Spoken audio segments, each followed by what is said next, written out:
Start करते हैं। जो भी पार्ट हम लोग जो करने जा रहे हैं, आज हम लोग देखने जा रहे हैं इंडेफिनाइट इंटीग्रेशन। सो इंडेफिनाइट इंटीग्रेशन मतलब क्या होता है? इंडेफिनाइट इंटीग्रेशन में जैसे हम लोगों ने जैसे इसके पहले हम लोगों ने डेरिवेटिव्स का कॉन्सेप्ट किया हुआ है, तो डेरिवेटिव्स के उल्टा मतलब ही इंडेफिनाइट इंटीग्रेशन होता है। तो इंडेफिनाइट इंटीग्रेशन मतलब आया क्या? तो इंडेफिनाइट इंटीग्रेशन मतलब आया क्या, जैसे कि ये जो साइन है, ये इंटीग्रेशन का साइन है। यहाँ पे हम लोगों ने देखा रहेगा, कोई भी यहाँ पे एक वैल्यू रहेगा और यहाँ पे dx रहेगा। ठीक है, अभी जो मैं ये बोलता हूँ तो मैं इसको कैसे डिफाइन करता हूँ कि कैसे रहेगा, कोई भी आपका जो भी रहेगा, जो वैल्यू है इंटीग्रेशन में, वो वैल्यू यहाँ पे दिया गया है और ये ना, ये इसका बॉडी गार्ड पकड़ेंगे हम लोग। ठीक है, सो इस तरीके से हम लोग इंडेफिनाइट इंटीग्रेशन को स्टार्ट करने वाले हैं, जहाँ पे इंटरवल्स बिल्कुल भी दिए हुए नहीं रहते। ठीक है, सो हेलो दोस्तों, वेलकम टू ऑल। आज हम लोग जो देखने जा रहे हैं इंडेफिनाइट इंटीग्रेशन, आज हमारा टॉपिक है। ठीक है, सो बहुत दिनों बाद मैं इस तरीके से अभी ये लेक्चर्स ले रहा हूँ, ये मैं स्टार्ट कर रहा हूँ। ठीक है, इसमें मैं सबसे पहले स्टार्टिंग में आपको कुछ फॉर्मूला रिवाइज कराऊंगा कि किस तरीके से हम लोग करेंगे। थोड़ा डीप में हम लोग देखेंगे कि फॉर्मूला किस तरीके से आने वाले, देन धीरे धीरे हम लोग ना न्यूमेरिकल्स के ऊपर आगे बढ़ेंगे। ठीक है, सो चलो नेक्स्ट स्लाइड पे चलते हैं, आगे जो हम लोग को देखना है अभी। ठीक है, सो जो आज आ रहा है, तो सबसे पहले ये जो चैप्टर है, ये सीटन एजुकेयर की तरफ से मैं चेतन सर, ठीक है, आपके लिए लेके आया हूँ। ठीक है, सो सबको अभी लॉकडाउन के पीरियड में सबको पढ़ना है इंटीग्रेशन का। मैं कॉन्सेप्ट यहाँ पे जो कवर कर रहा हूँ, तो परफेक्ट कॉम्बिनेशन है। ठीक है, सो ऑनलाइन लेक्चर्स प्लस C10 के साथ। ठीक है, सो कुछ भी डाउट रहेगा तो यहाँ पे नीचे कॉन्टैक्ट नंबर मेंशन किया गया है, आपको अगर कुछ डाउट लगे तो आप क्लियर कर सकते हो। ठीक है, C10 को ज्वाइन कर सकते हो। ठीक है, बहुत अच्छी फैकल्टीज़ हैं आपके लिए। ठीक है, बहुत ही आपको हेल्प हो सकता है इसके थ्रू। ठीक है, अभी ये साल से ऑनलाइन लेक्चर्स के ऊपर ज़्यादा से ज़्यादा फोकस है, online lectures as well as offline lectures के ऊपर फोकस रहेगा। ठीक है, सो आगे बढ़ते हैं। नेक्स्ट जाने के बाद यहाँ पे जो है जो आगे का जो पार्ट दिया गया है, आगे के पार्ट में सबसे पहले यहाँ पे जो दिया गया है, सबसे पहले इनडेफिनाइट इंटीग्रेशन मतलब क्या है। तो इनडेफिनाइट इंटीग्रेशन एक्चुअली क्या है? Indefinite integration actually reverse operation है ऑफ द डिफरेंशिएशन। मतलब जैसे कि कोई भी ऐसे समझ लो, कोई क्वेश्चन है, जैसे कि मैंने पूछा आपको कि एक बोर्ड है। ठीक है, मैंने क्वेश्चन पूछा कि सामने क्या है। ठीक है, तो सामने क्या है, तो आप बोलोगे सामने बोर्ड है। ठीक है, मतलब मेरा क्वेश्चन है, उसका कोई आंसर है, वही आंसर को मैंने उल्टा पूछ लिया कि बोर्ड कहाँ पे है। तो बोर्ड क्या है? बोर्ड मेरे सामने है। मतलब क्या? क्वेश्चन का आंसर, आंसर का क्वेश्चन। ठीक है, सो अगर क्वेश्चन मेरा अगर डेरिवेटिव है, ठीक है, तो इंटीग्रेशन मेरा आंसर है, और अगर इंटीग्रेशन मेरा आंसर है तो डेरिवेटिव मेरा उसका क्या है? क्वेश्चन है। बहुत सिंपल है।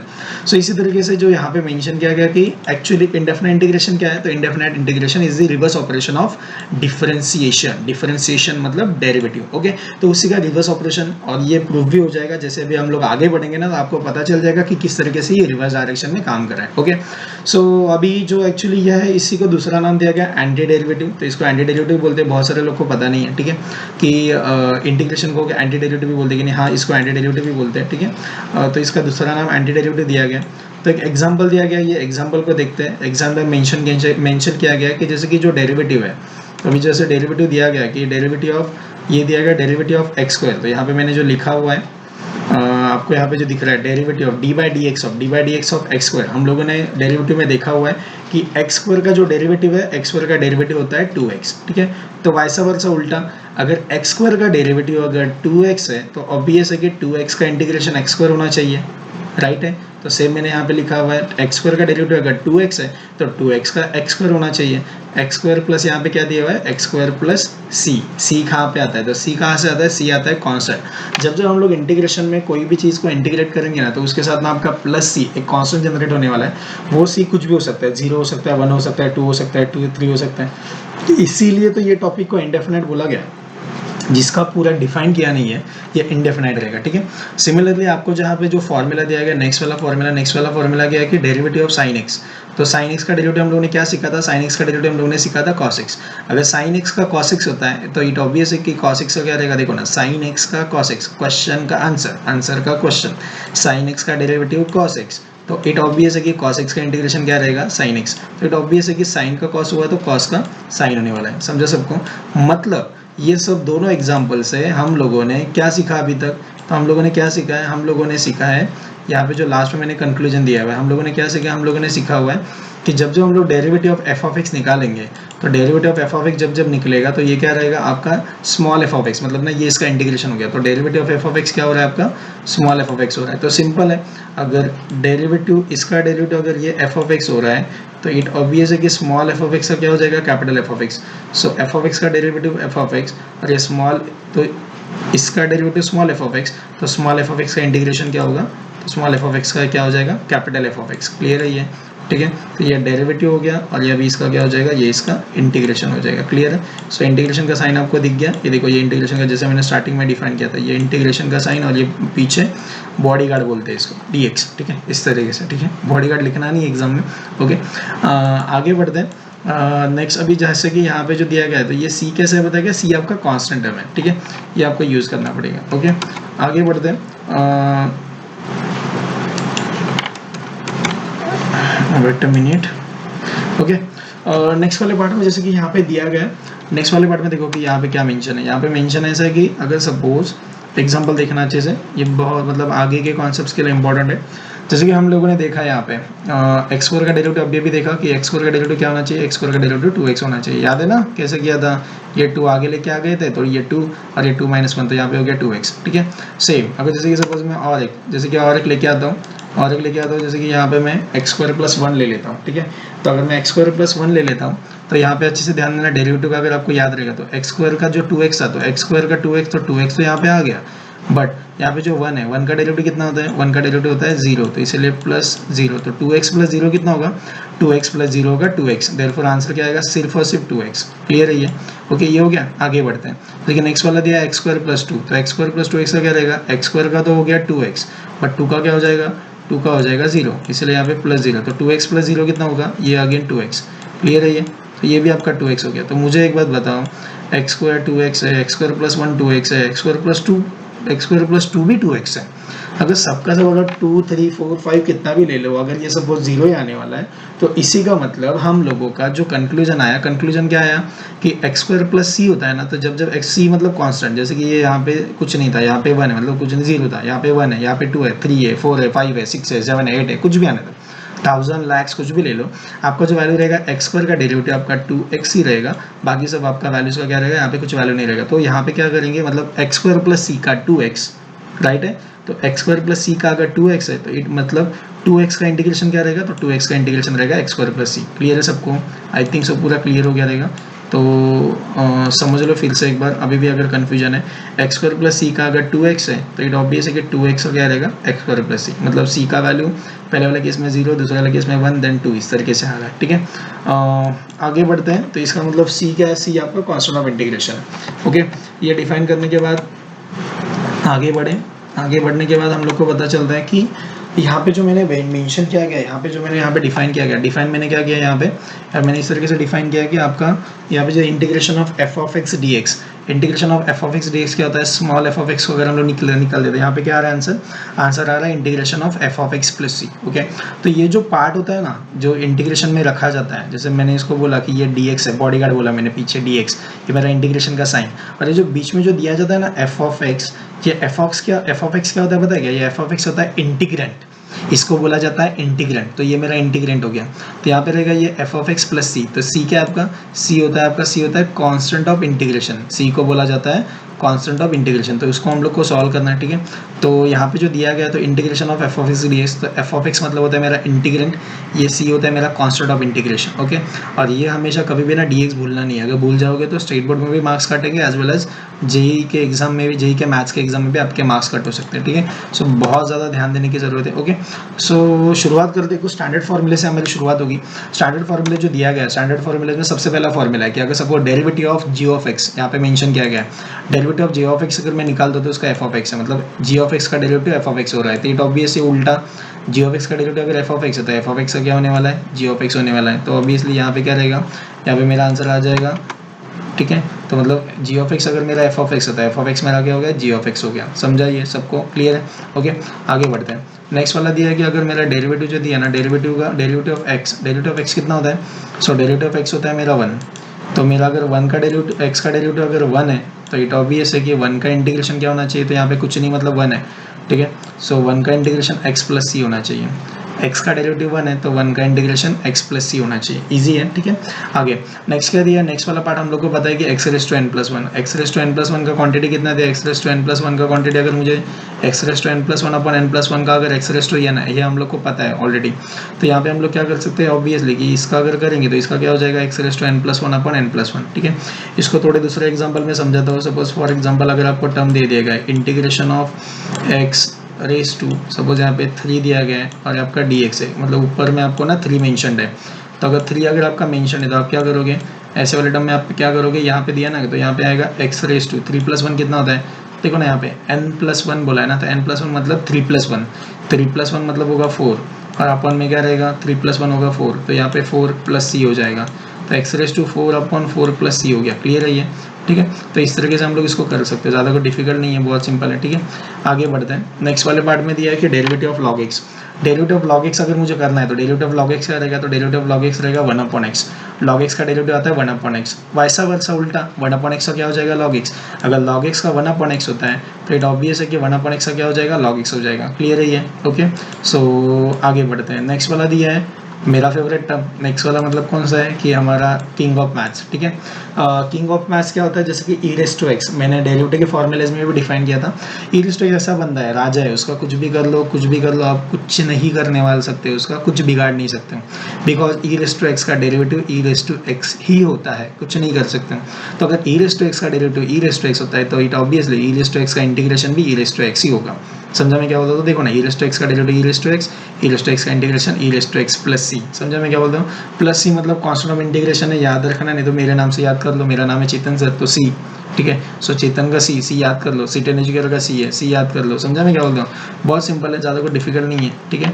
आगे बढ़ते हैं, नेक्स्ट वाला जो पार्ट यहाँ पे डिफाइन किया गया अभी यहाँ पे, ये कुछ अल्जेब्रिकली फॉर्मूलाज हम लोगों ने सम्स किए हुए हैं, अल्जेब्रिक फॉर्म में कुछ फॉर्मूलाज है वो हम लोग देख लेते हैं। और डेरिवेटिव जैसे कि यहाँ पे पता है a raise to x upon log a equals to a raise to x, अभी आप बोलोगे सर नहीं वहाँ पे तो formula a raise to x, ये लॉग ए जो अपॉन में ना, तो यहाँ पे ये मल्टीप्लाई में था, सही है दोस्तों, कोई प्रॉब्लम नहीं, जैसे कि वहाँ पे कैसा था, वहाँ पे ये वाला पार्ट नहीं था, वहाँ पे कैसा था ए रेस टू एक्स का derivative, a raise to x का डेरिवेटिव क्या था a raise to x into log a, sorry थोड़ा लिखने में ये हो रहा है, ठीक है। तो यहाँ पे क्या हो रहा है ए रेस टू एक्स का क्या था ए रेस टू एक्स का a raise to x into log a था, अभी मैंने क्या कर लिया है, ये मल्टीप्लाई में टर्म है ना, तो मल्टीप्लाई वाले टर्म को मैंने यहाँ पे लेके गया, तो ज़्यादा कुछ फर्क पड़ा नहीं, तो अगर ये वाला पार्ट अगर यहाँ पे चला गया तो यहाँ पे क्या हो जाएगा, जैसा है वैसा ही रहेगा, तो यहाँ पे क्या करेंगे, जो मल्टीप्लाई वाला पार्ट था मैंने यहाँ पे डिवाइड में लेके गया, तो ये हो गया a raise to x upon log a equals to a raise to x हो गया, क्लियर है ये, ओके। आगे बढ़ते हैं, तो a raise to x upon log a का, a raise to x upon log a का अगर derivative a raise to x है, तो मुझे एक बात बताओ ए रेस टू एक्स का इंटीग्रेशन क्या होगा, इसका डेरिवेटिव अगर ए रेस टू एक्स हो रहा है तो ए रेस टू एक्स का ये क्या हो जाएगा a raise to x upon log a plus c, clear है, ठीक है। आगे बढ़ते हैं नेक्स्ट पार्ट में, इसके बाद जो दिया है इसके आगे का पार्ट क्या बता रहा है, आगे का पार्ट बता रहा है कि derivative of minus cos x, okay. So वहाँ पे था derivative of cos x, derivative of cos x था माइनस साइन एक्स, मैंने माइनस यहाँ पे ले लिया मुझे सॉल्व करने के लिए।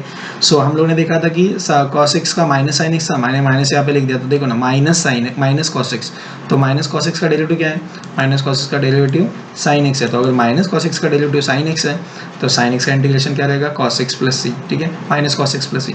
फिर से एक बार बता रहा हूँ फ्रेंड्स, आपको अगर डेरिवेटिव के फॉर्मूले याद है तो इंटीग्रेशन के फॉर्मूले याद करना कुछ भी बड़ा टास्क नहीं है, खुद से क्वेश्चन पूछो उसको करते जाओ। साइन एक्स का डेरिवेटिव अगर कॉस एक्स है तो कॉस एक्स का इंटीग्रेशन साइन एक्स रहेगा, ज़्यादा कोई डिफिकल्ट नहीं है, बहुत सिंपल है, ठीक है।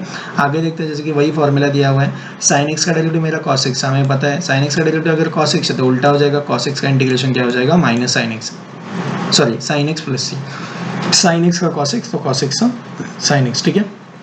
आगे बढ़ते हैं नेक्स्ट 8 नंबर का फॉर्मूला दिया, 8 नंबर के फॉर्मूले में बोला है कि tan x का डेरिवेटिव, tan x का डेरिवेटिव क्या होता है, tan x का डेरिवेटिव होता है sec स्क्वायर x, अगर tan x का डेरिवेटिव अगर मेरा sec स्क्वायर x है तो इट ऑब्वियस है sec स्क्वायर x का इंटीग्रेशन क्या रहेगा tan x प्लस सी, ठीक है।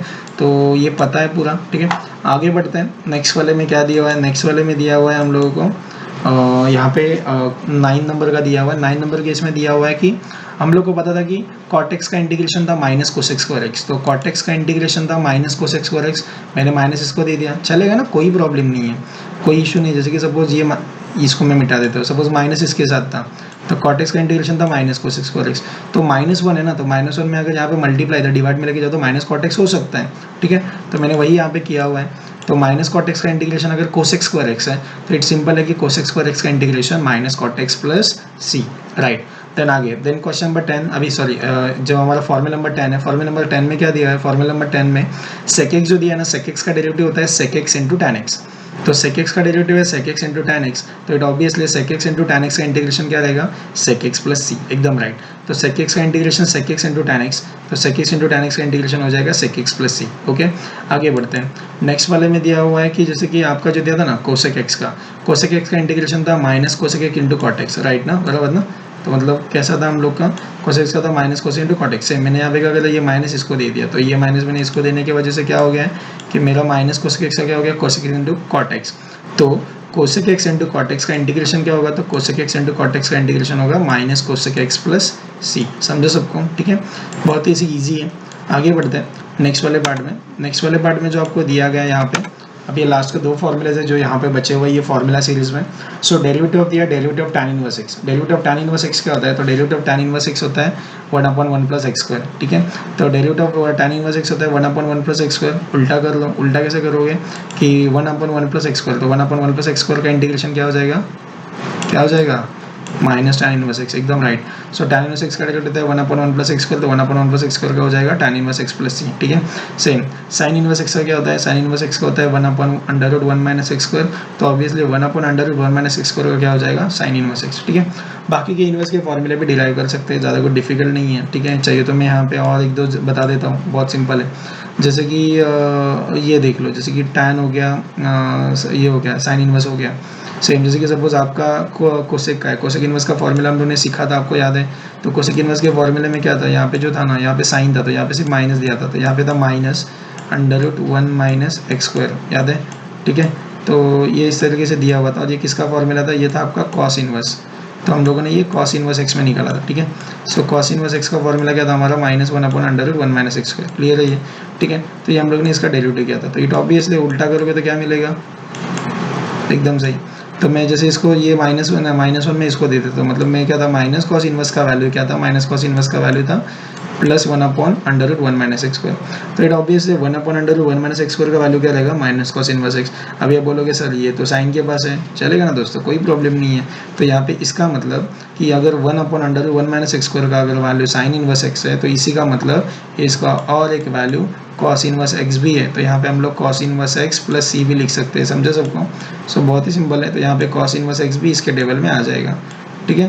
तो इसी तरीके से आप कर सकते हो, सो ज़्यादा कुछ डिफिकल्ट नहीं है। इसी तरीके से सेक इनवर्स एक्स और कोसेक इनवर्स एक्स का भी बना सकते हो, तो ईजी है वो भी, ठीक है। उसमें कैसा रहता है, उसमें रहता है 1/(x)√1 माइनस एक्स स्क्वायर, अगर आपको पता रहेगा तो। सेक इनवर्स एक्स का पता है ना, जैसे हम लोगों ने किया था डेरिवेटिव में, तो वहाँ पे कैसा था, सेक इनवर्स एक्स का वैल्यू था -1 अपॉन, यहाँ पे क्या था, x√(x²-1), ठीक है। तो ये जो भी आपका वैल्यू था ना, ये हम लोगों ने किया हुआ था, ठीक है। तो ये आपका कोसेक इनवर्स एक्स का वैल्यू है, तो उसी को अगर हम लोग उल्टा कर देंगे तो क्या हो जाएगा, मतलब ये क्या हो जाएगा आपका, यहाँ पे कोसेक था, ठीक है, पता है ना ये। तो वैसे हम लोग क्या कर सकते हैं, तो इस तरीके से हम लोग जैसे कि कोसेक का वैल्यू अगर माइनस था तो हम लोग सेम कर सकते हैं कि ये माइनस इसको दे देंगे, तो क्या हो जाएगा 1/(x²), तो यहाँ पे जो वैल्यू है 1/(x²-1) का वैल्यू क्या हो जाएगा, minus cosec inverse x. Clear है सबको, इस तरीके से आप लोग इसको कर सकते हो, ठीक है। Thank you so much. बाकी का हम लोग आगे के इसमें कंटिन्यू करेंगे, नेक्स्ट वाले में इससे मैं अभी आगे हम लोग ना एग्जाम्पल्स करने जा रहे हैं, ओके।